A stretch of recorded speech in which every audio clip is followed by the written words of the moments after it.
before we get started, again, I want to remind you of the structure of the class and how the class works, because it's a hybrid class, which means we do half here and half online.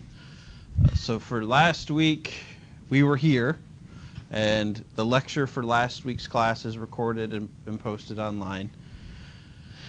And then sometime during the week, my goal is usually Wednesdays, but reality is sometimes it's Friday, I put up a second video.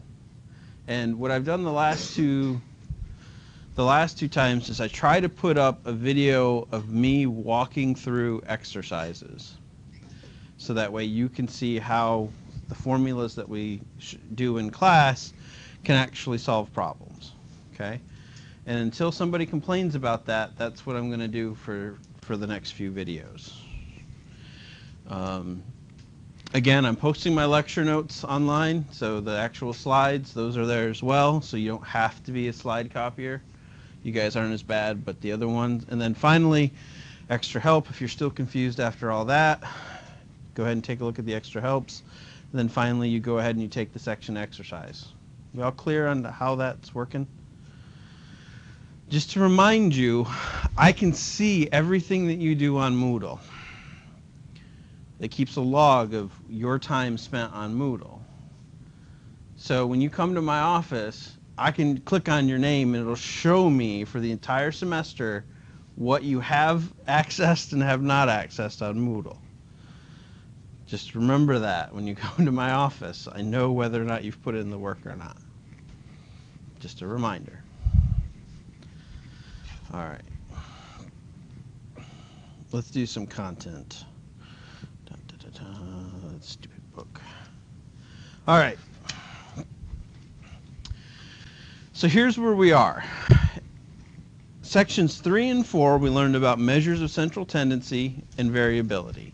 And when we combine those two things together, that helps us understand the concept of a distribution. Distributions can take all sorts of shapes. I got a $75 book up in my office that just lists different distributions. It's just a reference book. It's got the normal distribution in there, it's got the Poisson, it's got the chi-square, like a whole list, negative binomial, positive binomial, whole list of distributions up in my office.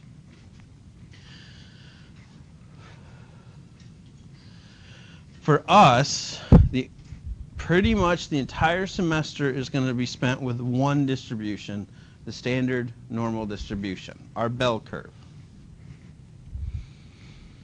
We like this distribution because it reflects the way we think data accrues in nature. And I showed you the example of the weight stack, right? And we could see a little baby curve in that weight stack. It turns out that this distribution is used a lot by manufacturing, and especially in terms of sizing. So think of shoe sizes. If you're going to manufacture shoes, are you going to make equal amounts of every size of shoe? Well, only if in the population everybody has sort of equal sizing of shoes. Anybody in here an odd size shoe that you go to the shoe store and you could never find what you want? What size shoes do you have? Yeah, if you're a guy, once you get over 11, no. Right? My shoe size is weird because I have wide feet. And even the wide shoe sizes don't help me. So I go into a store, I look for the 3 versions of what brown shoe do you have in wide, and then I try to see if I can fit my foot into them. Imagine if you're Shaquille O'Neal. Anybody know what kind of shoe size Shaquille O'Neal has? It's in the 20s. You ever seen a shoe size 20s in the store? No. Shaquille O'Neal's shoe size, dude's way outlier on the curve. Way out here. Also, go try to find a high heel in a 0. And when I say zero, I mean baby zero. Because they don't make them. Because you're not going to put a baby in a high heel shoe that's big. They do make shoes this big. They make sneakers this big. So people can put sneakers on their kids that can't walk yet.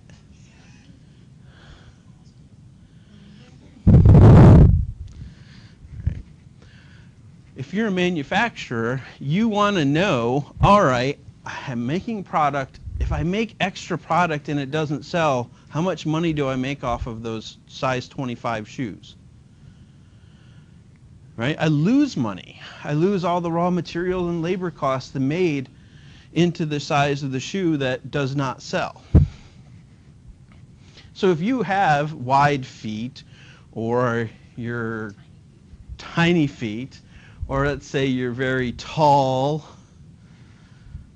but skinny, right? Manufacturers aren't making lots of products in your sizes because you're in the tails of the curve. And what does Shaquille O'Neal have to do if he wants a shoe in size 25? He's got to get them custom made because his proportions are not reflected very well in the population. All right. So whether it's shoe size,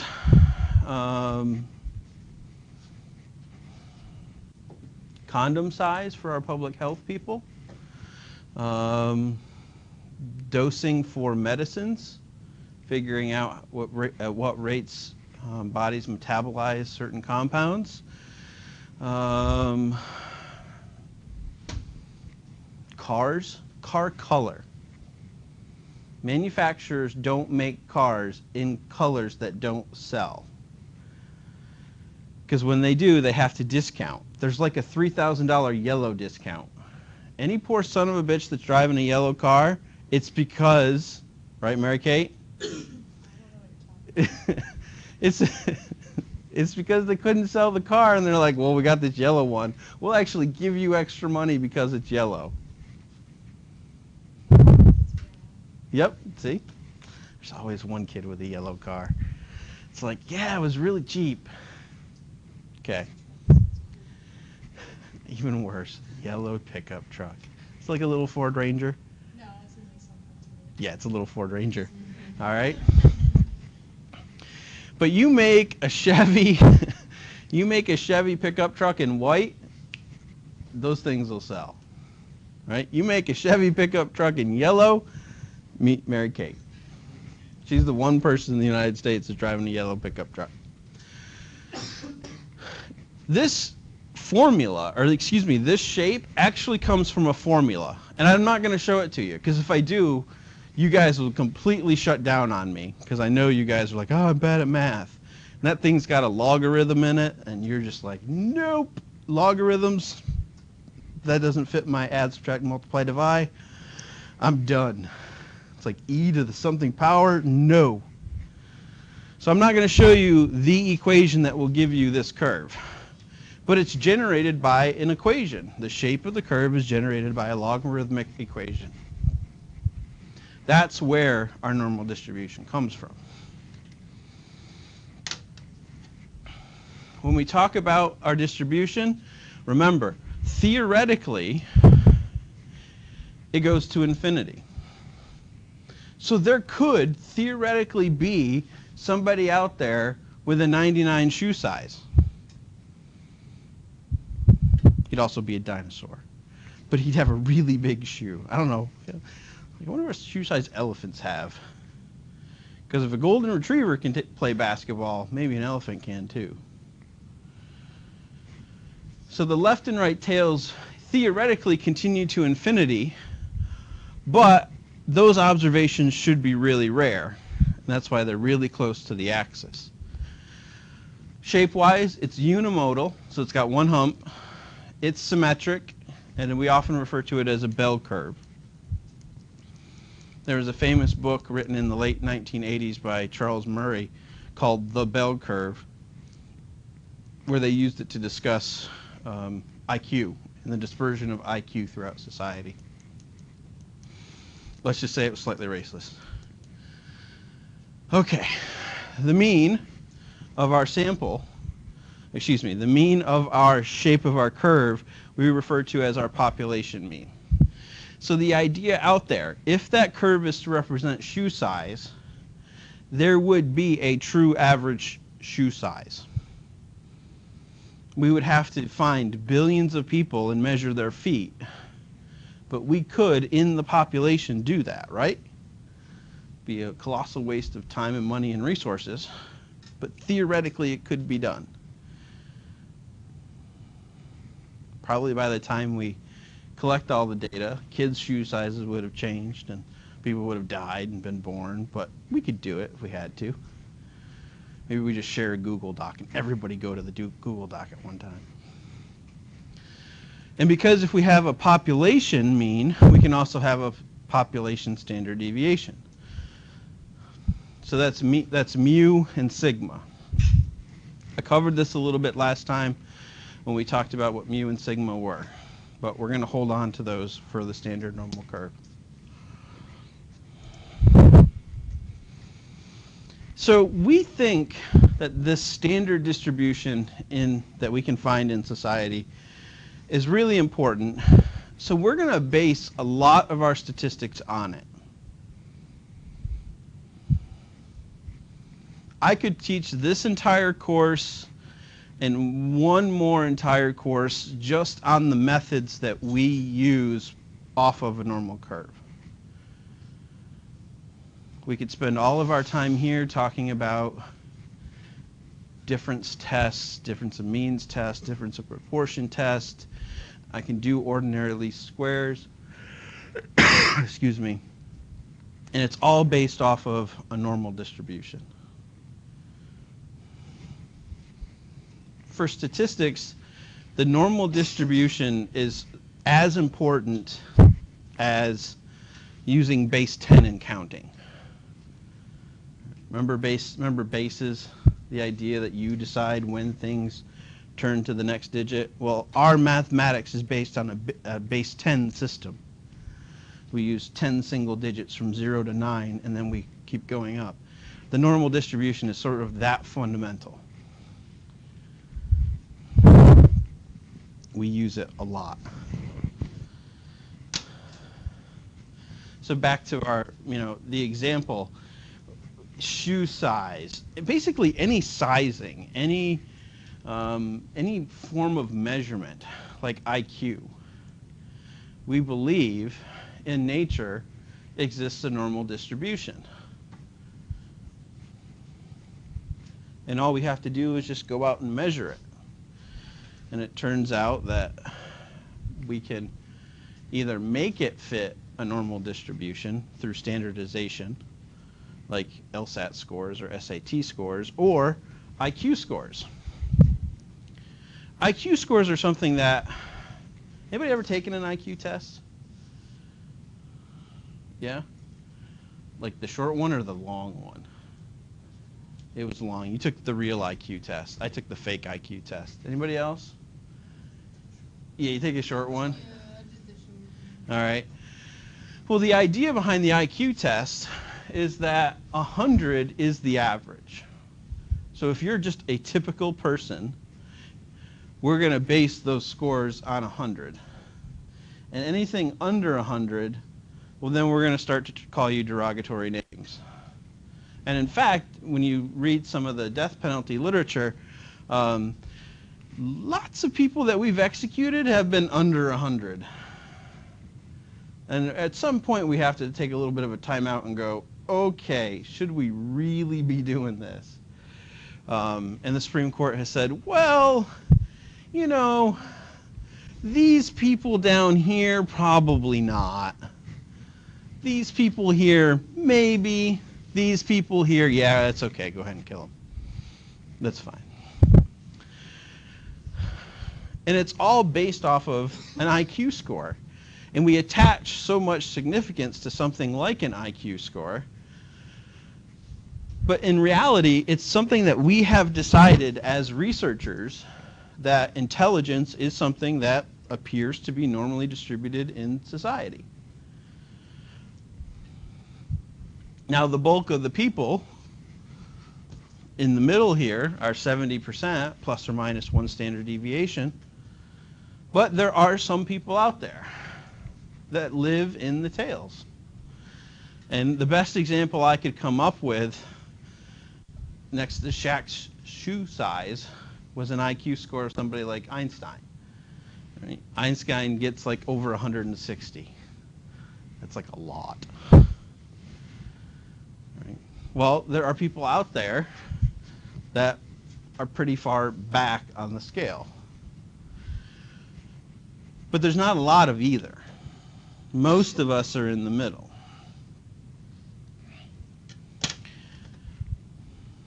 We know this, that the distributions vary. We see them a lot as that perfect bell, but we know that they can be shorter or narrower. The whole left-right thing based upon the mean, we got that. Again, this is chapter 3 and 4, a little bit of a review. So here's chapter 5. This is what we're going to do. We're going to start using this. We're going to start treating this distribution to allow us to place what we observe in a better context. The way that we're going to do that is through a z-score. Now, those of you that took statistics in high school, you should remember this. We get a few people to nod their head, like, yeah, I've heard of this thing before. All right, I'm not showing you anything obscure. This is baby intro stats. This is our first little leap into statistics. And that's a z-score. The standard normal distribution says that our mean, mu, is centered on 0. And our variance, our standard deviation, our variability, is equal to 1. Why? Because we said so.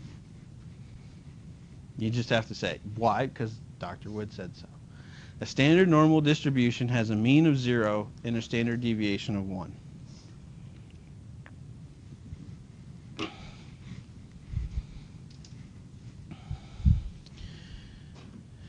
So when we say a z-score of 1, what we're really doing is talking about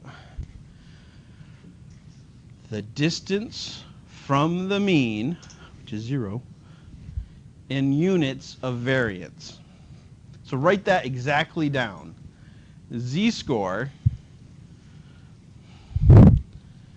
is the distance from the mean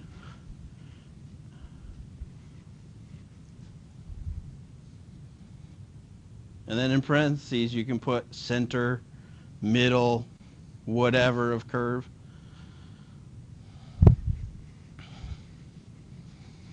The z-score is the distance from the mean in units of variability. And then again in parentheses just put standard deviation.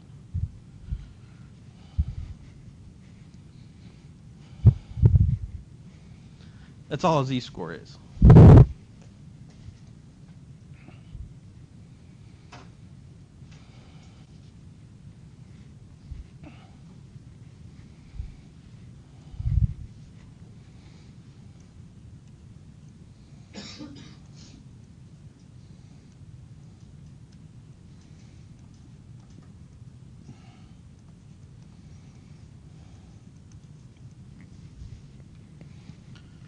So if we want to go here, we have gone back 2 standard deviations. We have also gone back to where z equals -2. It doesn't have to make sense, but is that clear? That's all a z-score is units of standard deviation.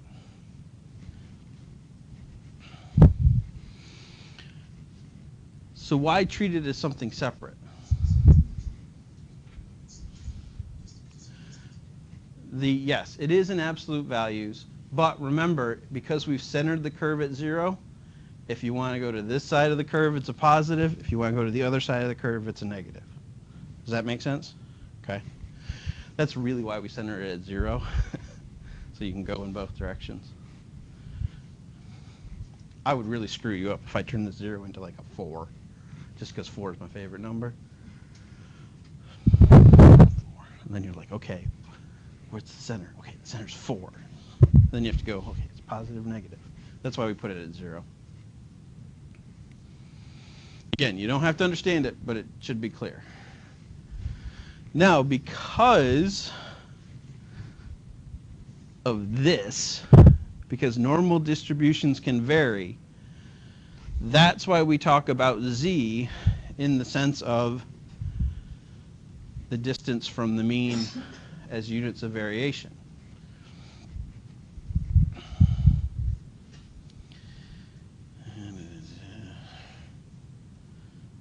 I just did this. The value of z-score indicate the distance from the mean in standard deviation units. If it's positive, it's above the mean. If it's a negative z, it's below the mean.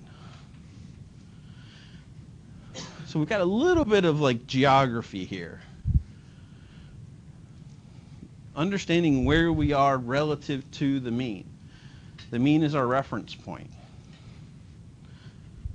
If you were to give directions around campus, what would you use as a reference point? What's a really good reference point for campus? Student Union? Maybe. Prince what? Yeah, the lawn is really our like middle of campus. So you get yourself in this big wide open spot in the middle of campus. Okay. And how do you get to Wall? You cross the bridge. How do you get to Smith? You don't, because it's under construction. How do you get to Edwards? It's the one with the columns. How do you get to Prince? It's the one not across the bridge right behind you. Right? It's a reference point. For us, in the geography of the normal curve, we're just going to start out in the middle. Which when you're lost, like in the woods or something, where's a good reference point to have? No, stop. It's not nighttime. You want it the highest point, right? You want to be able to see everywhere. So when you get lost, go to the highest point you can see, and then that way you can look for a road or something. All right, a little bit of survivalism training for you. All right, so again, that's the center. It's our highest point up top. Z-scores also indicate position relative to the entire distribution. Yeah, that's the other neat thing about this, is that because we're taking our average IQ score or our shoe size and we're putting it relative to the mean, we can also discuss how far two scores are away from each other and how likely is it that we're going to see those two scores away from each other. Because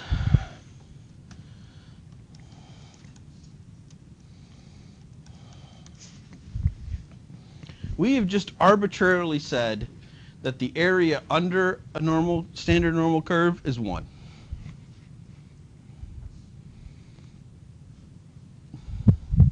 Just this is what it is.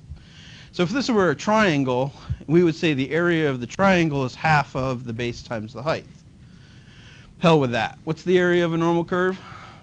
1. It's for us, it's going to be a constant.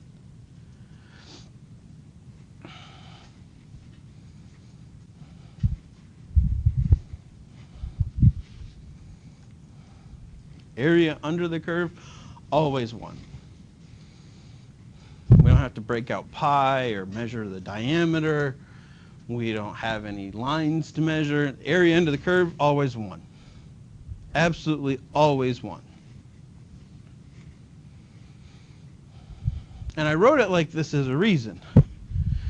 Because it's not just 1, it's 1.00, which when you look at it really quickly is a what? 100. Because we live in a world that is base 10, and 100 is a great number because it is also a What do we use 100 for? Percentage. Okay.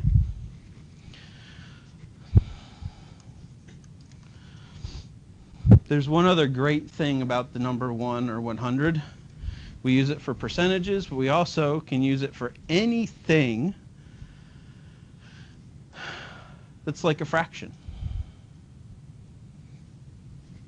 including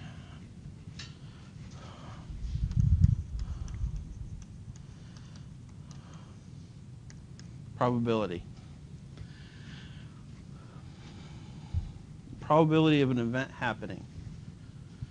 I don't have a coin, so I'm going to use Mary Kate's phone here.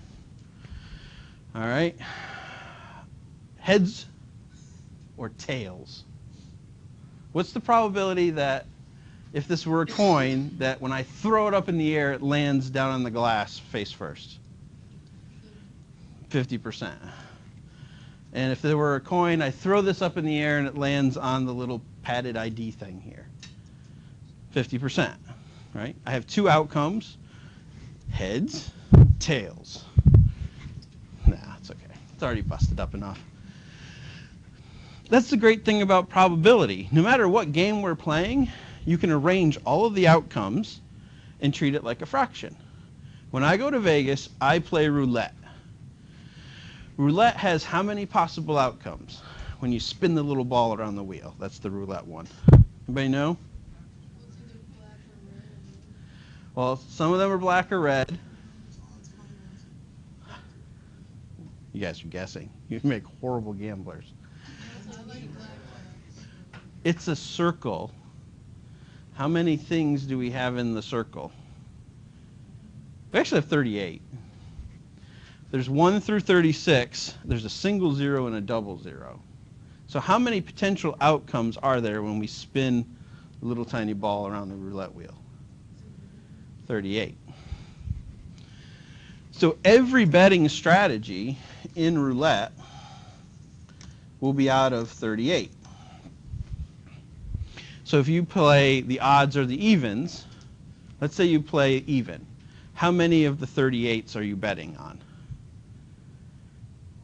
No, you can't bet on half. 1 to 36. How many numbers are even? Somebody divide 36 by 2. 18.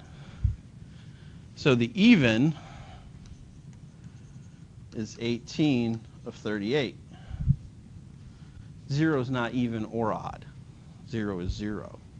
That's why that's the margin for the house. All right. So this is virtually the best odds you can get, closest to 50-50 in Vegas. And that's why it's a really simple game.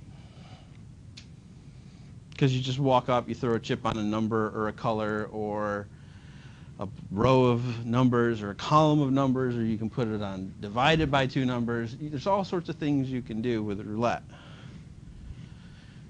But the odds are always a fraction.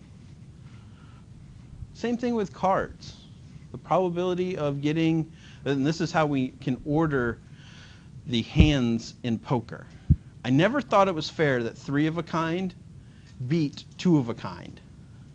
Or 2 pairs. Because 2 pairs uses 4 cards, and a 3 of a kind only uses 3 cards. But it's really hard to get those 3 cards. Cards, you just start multiplying things out of 52. 52 cards in a deck. There are some people that when they teach probability, like we'll all be sitting here with a deck of cards and figuring out the rank order of hands in poker. Those are mean people. I don't do that to you. But we could do that as an exercise. So this is great. This standard normal distribution, area is 1. We just assume it. We say it. It's 1. Whenever we want to do something with a percentage, great. It adds up to 100. When we want to do something with probability, great. Cover every event, it adds up to 1. So we're going to rely on that, on the sort of interchangeability between the area being 1, 100% in terms of a count, and also 100% in terms of probability theory.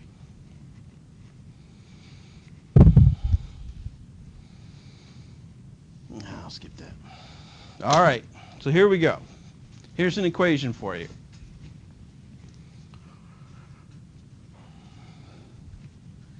Z, the thing we're calculating, the z-score, is equal to the point on the curve x that you're interested in. Einstein's IQ. That's a point on the curve. A shoe size is a point on the curve. Minus mu. Mu is the population mean.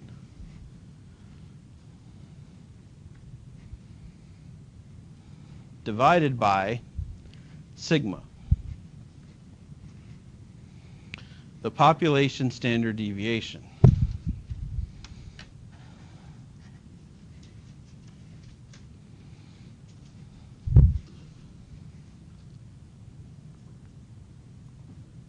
What's the hardest math on the screen?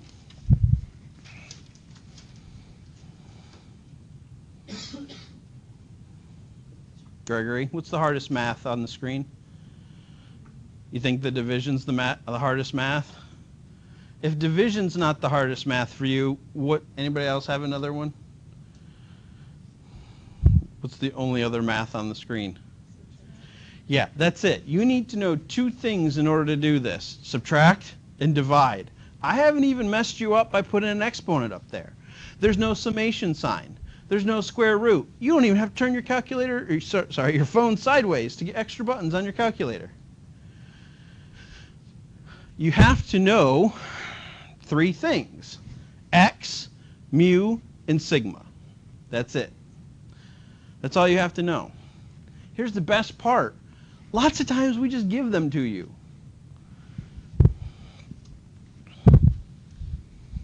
So let's work through a problem. We'll use a standardized test. Let's do the SAT in math. Most of us in here took the SAT in math. Turns out that the SAT exam for the sections has a mean of 500 and a standard deviation of 100. How do we know that? Because math SAT is a standardized test. They take your raw answers and they make the mean of all the people taking the test be 500.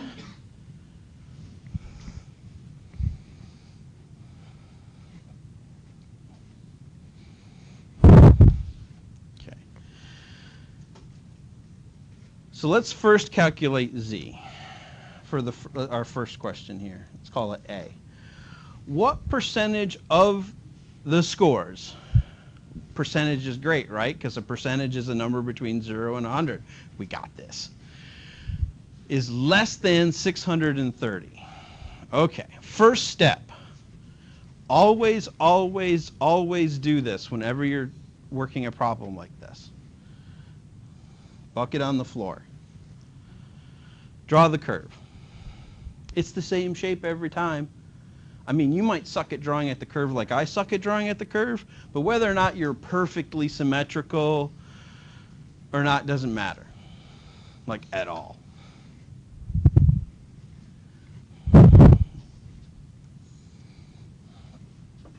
Where's the middle of my curve? Highest point. And what is that? No. It's what? It's 500.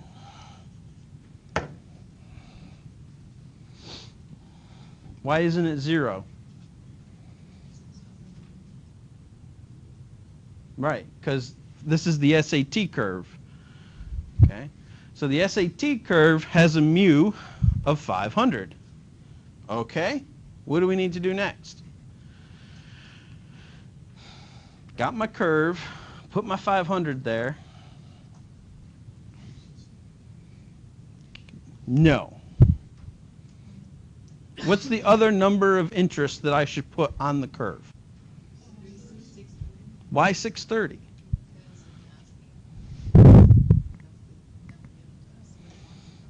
It's the whole point of doing the question, right? The question says, what percentage of scores is less than 630?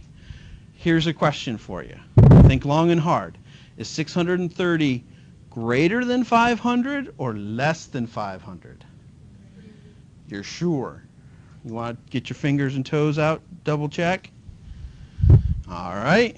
So it's greater than, what side am I going to put it on?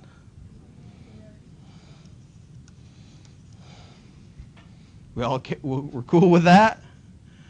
I don't want to, scare anybody with this awful math that we're doing. We're good? All right. Question's asking me,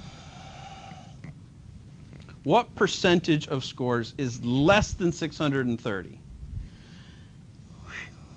Less than goes this way.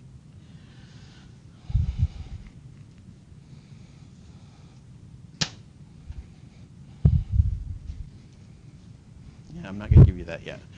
So how can we find out how much of the curve is less than 630?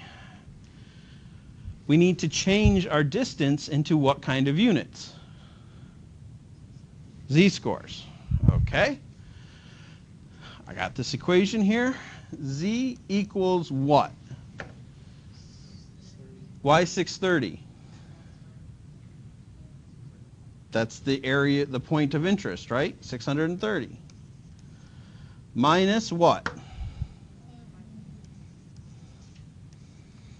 What's mu? Okay. Anybody want to break out their calculator?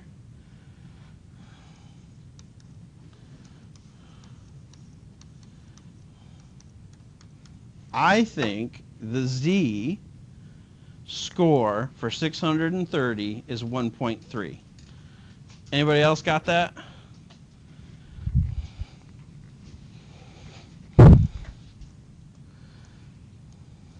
Always use at least two significant figures, 1.30.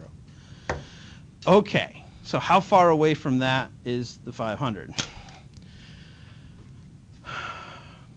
We could sit here and we could go, okay, well, X amount of units from this is that.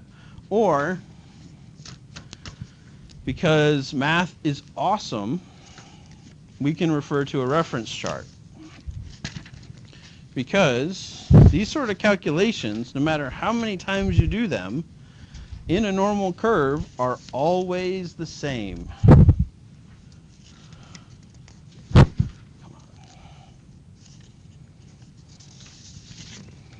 Make sure the one I gave you has two sides to it.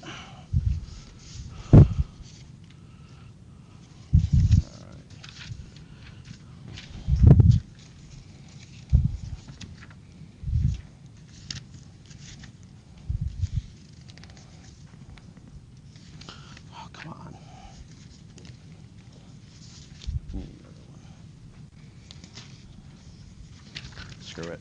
I'm overhanding things out. Okay. How does this work? Giving you a standard normal table that I forgot to open on my desktop.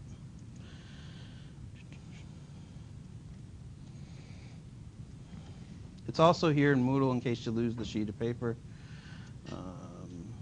Open up.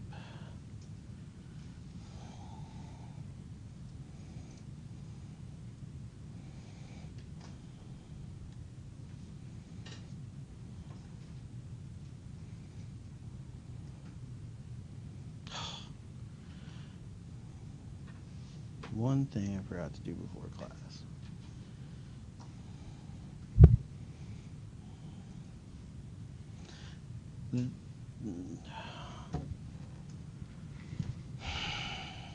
You hate me, computer. You really, really hate me.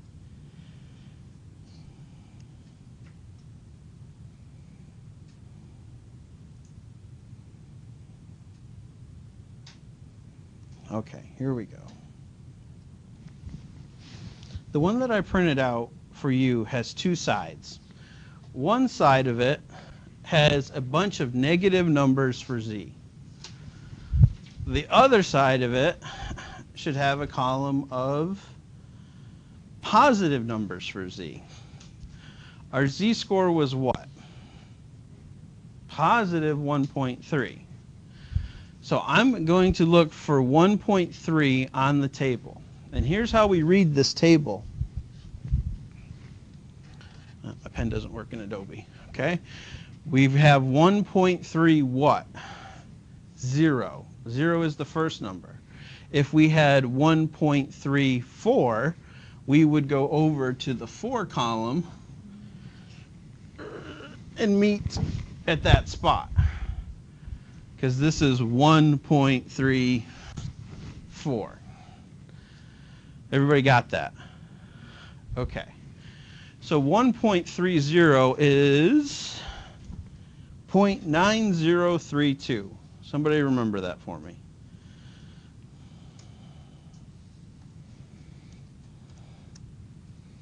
What was the number again?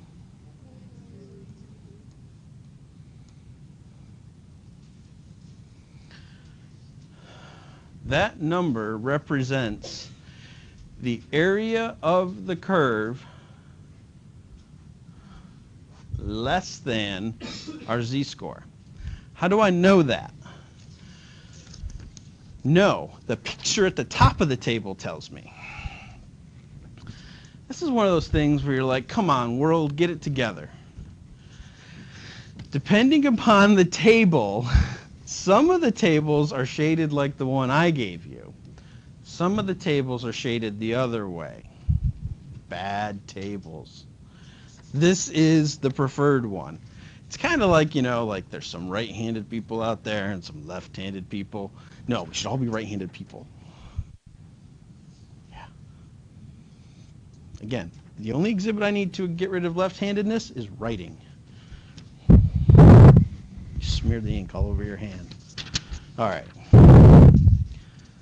You know I'm making fun, right? Okay.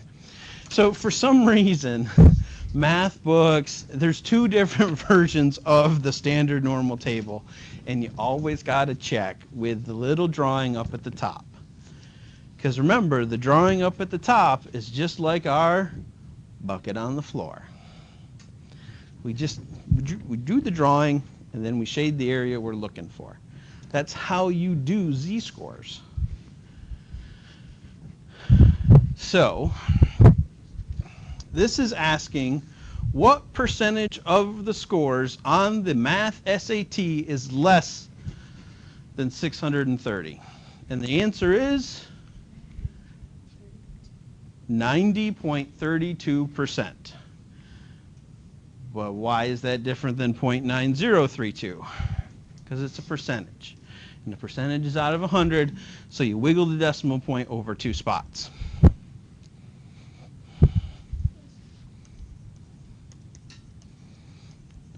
But man, you got to remember to write that percentage sign down, because that's what tells me you wiggled the spot over, decimal point over 2 spots. How did you figure out that that's the species? So we calculated z, right? And then we calculated z to be 1.30. So we use our z table to go down to 1.3 and over the second decimal spot. And that was 0.9032. Okay, so if there's like 3 numbers behind the decimal, then we can throw over. Well, the table only gives us 2 numbers behind the decimal. So we're going to have to wiggle. Okay? Got this? Well, let's do it again and see if we really got it. Because now, I'm going to get rid of all this. I'm not going to get rid of all this. Yeah, I'm going to get rid of all of it.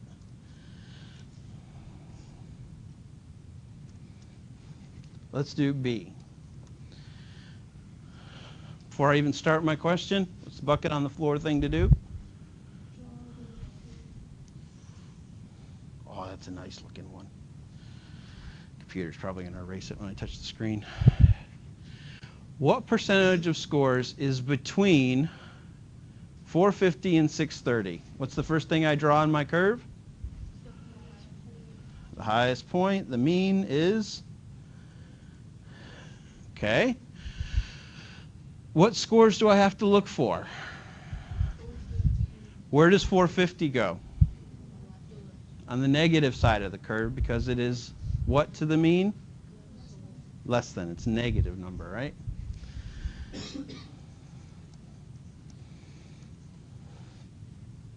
And our good old friend 630, who we know is really probably way out here. Okay. What area do we need to find?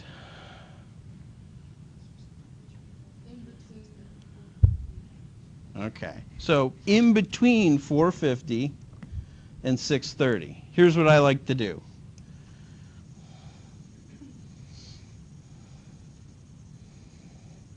Shade that area in, because that's the chunk you're looking for. You're looking for between 450 and 630.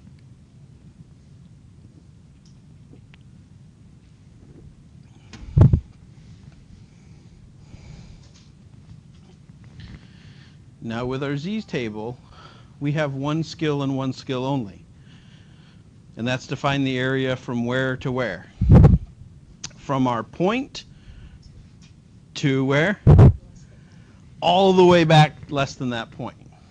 So how am I going to find just this area?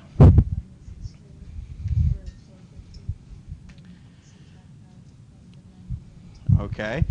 So she suggests that we start at 450 and we find how far that goes back, and then 650 and how far that goes back, and then do what?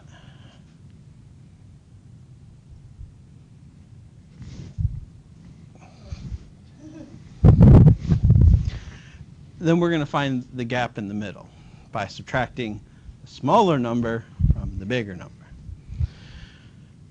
Make sense? Okay. Which one do you want to start with?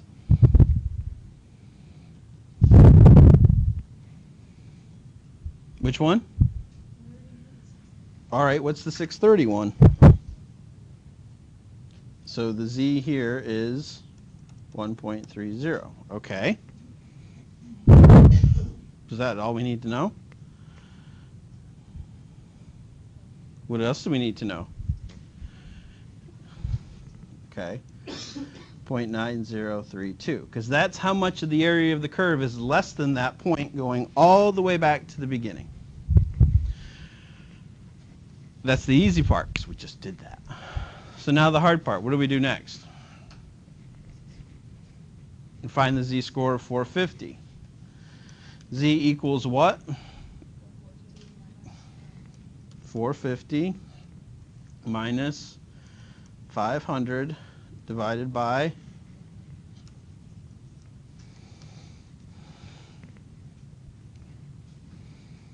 I hear calculator buttons. What's the answer? Negative 0.5. 5 what? Okay. It's going to be a negative number. Why? Because 450 is less than the mean, so we have to go in the opposite direction.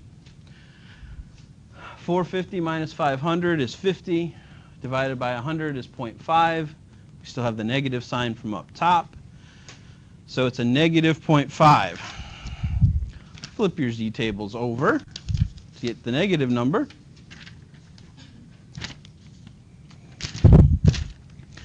Double check the drawing up top.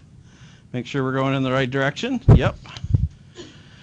Negative 0.5. You start at the bottom and work your way up.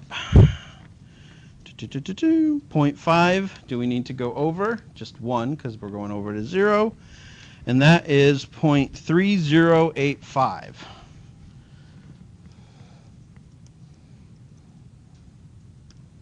Stop.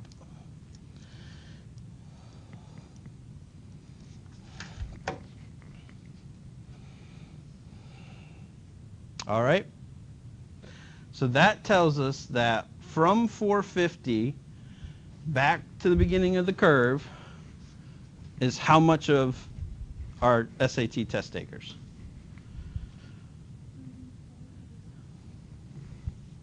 Percent. All right, because when you said it, you said 30.85. You move the decimal place over. So you have to say it as a percent. Okay, now what do we do? What from what?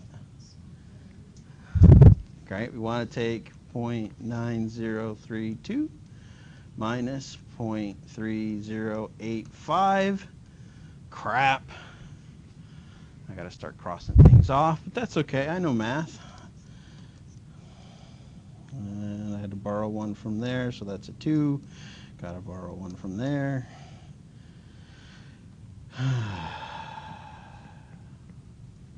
Just somebody do it with a calculator so I don't look stupid. Because I'm going to get the wrong number and look really stupid. 59 what? You sure? Because that's the part I'm a little iffy about. All right. What does that mean? The question is, what percentage of scores is between 450 and 630? Our answer is? Holy shit. That was great, guys. In unison and everything. Good job. Because our area under the curve, which is in the table, is the same thing as percentage, because it all adds up to 100%. Is this hard? No. There's just like steps.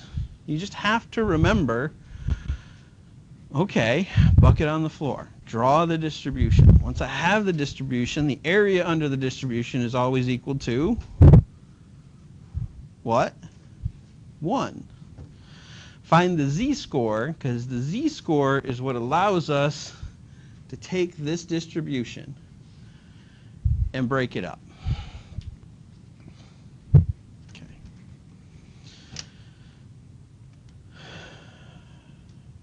Yep, we're right. Okay.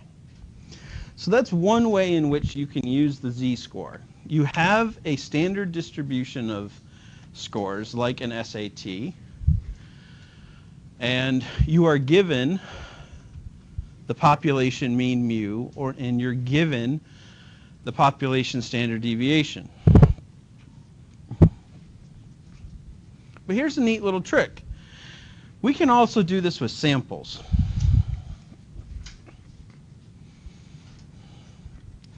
Because we might not know the population parameters. We might not know what mu and sigma are.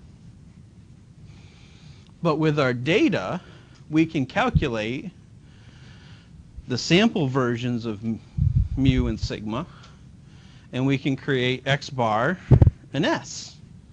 And so the equation is exactly the same.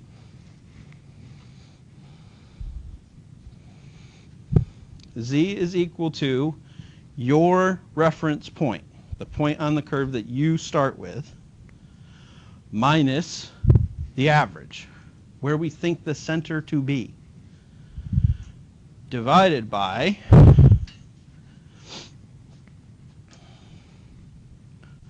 the standard deviation for our sample.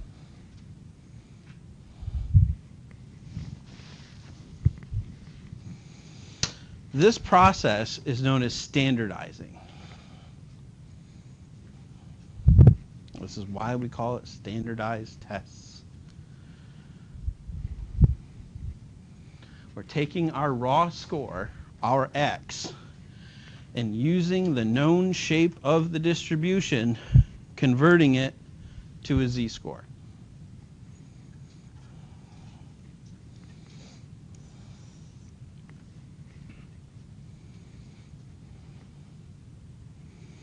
When you take a standardized test and you get your results back, in addition to your score, what else do you sometimes get that you might have paid attention to make you feel really, really good?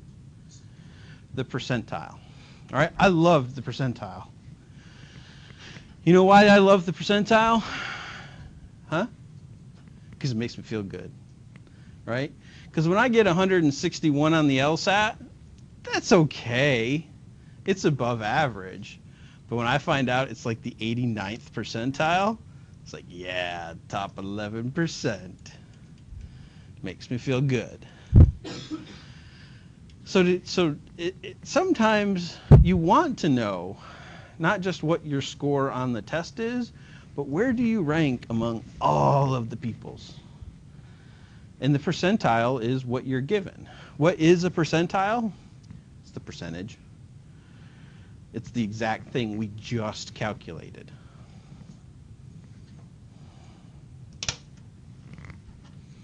And the great thing about understanding what standardization is means that you can now standardize your scores. Again, which is something that you can do when you're given information about a test you've taken.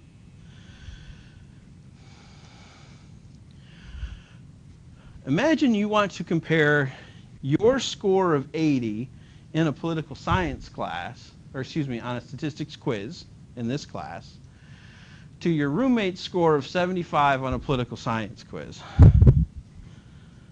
You ever have one of these conversations and you're like, and you start breaking out the dudes, you're like, dude, you have no idea how hard this test was. Like, I might have just gotten a 75, but my 75 is worth like at least an 80 something. Dude, this was really hard. That's how I knew my friends were drunk. We started duding each other. Like, dude, no, you don't understand. All right. So we can do this. If what? We have our scores. What other pieces of information do we need to compare, really, which one is the better score? What do we need? We have our scores. What else do we need? We need the average scores on what? Of the two tests. And what else do we need? The standard deviation of the two tests. Because each test is going to have its own standard deviation, right?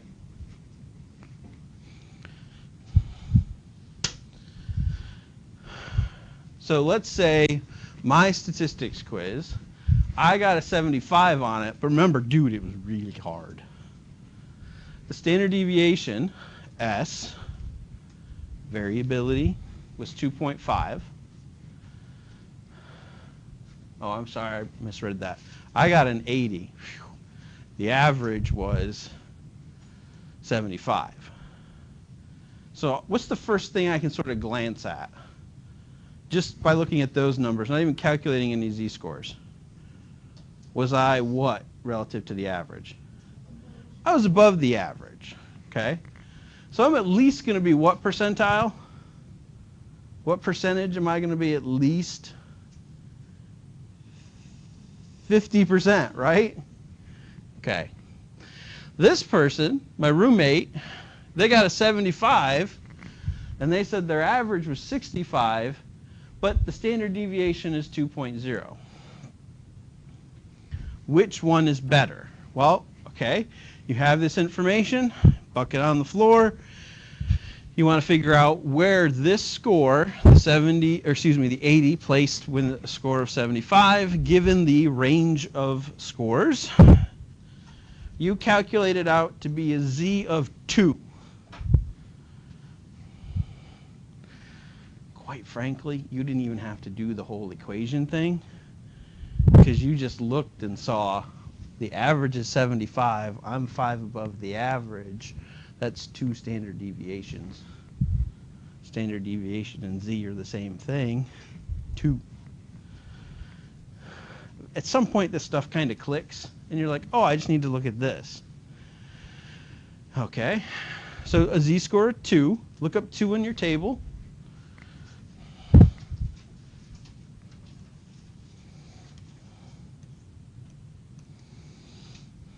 What number do we get? Okay, one person louder. Okay. That's pretty good. I was in the 97th percentile. I scored better than 97.72% of the class. Let's look at the political science quiz. Z-score is 5. Is 5 even on here? Shh, what? Dude, you're off the charts. Like, literally, you're not on my chart. I don't know what to do. Well, let's just say it's smaller than the largest number on the chart. The largest z-score on the chart is what? No, the largest z-score on the chart is 3.49, and that covers 0.9998. Holy crap. That's like a really big number. It's almost the 100th percentile. Not quite the 100th percentile. In fact, if he got the highest score in the class, he would be the 100th percentile. Shoot, dude. You did do better on that test than I did, right?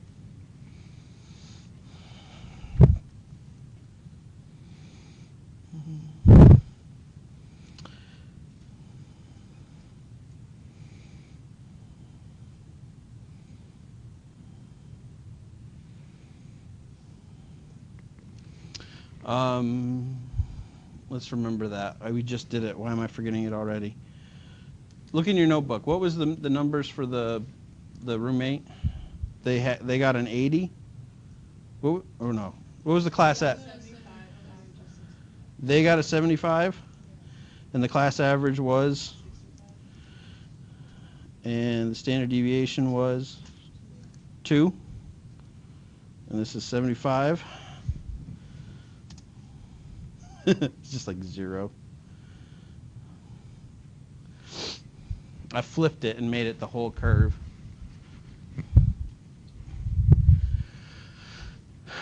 So where are they with their 75? They're way out here. All right. And when it calculates it, this little applet, it just basically says, yeah, just 1. It has the whole area of the curve underneath it. Remember how I told you that whole left-handed, right-handed thing with the curves? That's what this option here is. So our other example was what? The average was 75, and I got an 80. This was 2.5. Oops, doesn't like it when I do it out of order. See, this did it where it gave me above me instead of below me. Let's do below.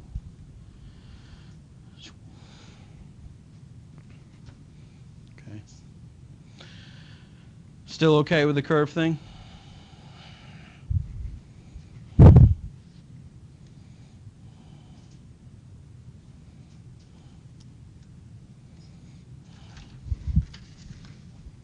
All we're really doing is we're doing a type of transformation known as a linear transformation. Okay. Because when you look at the equation of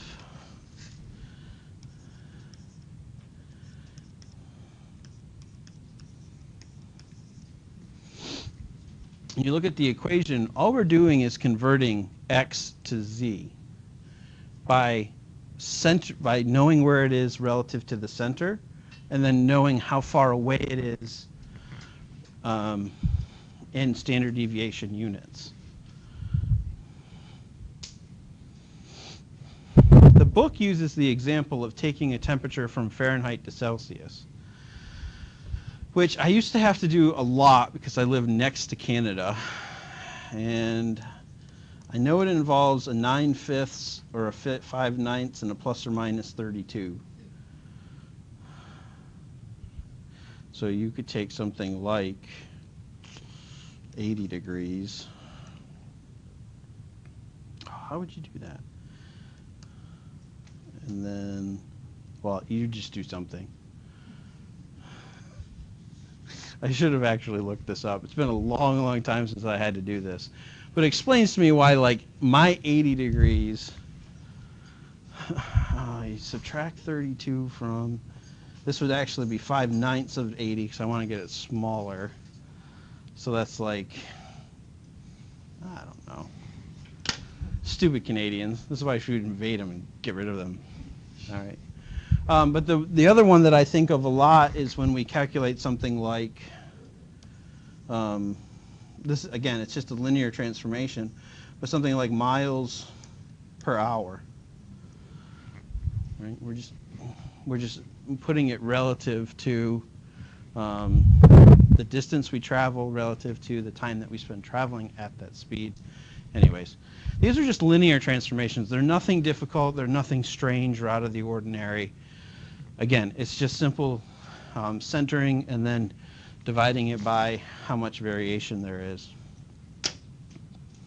All right, so chapter 5 just asks you to be able to understand what this z-score thing is, and it's just a measure of, a standardized measure of the distance from the mean in standard deviation units. How is this going to relate to probability? Well, I've already answered that question, and it's all through the magic of 1/100 being the exact same thing.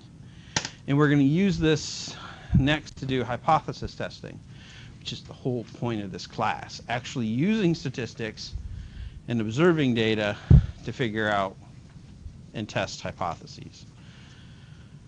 And that's that for today.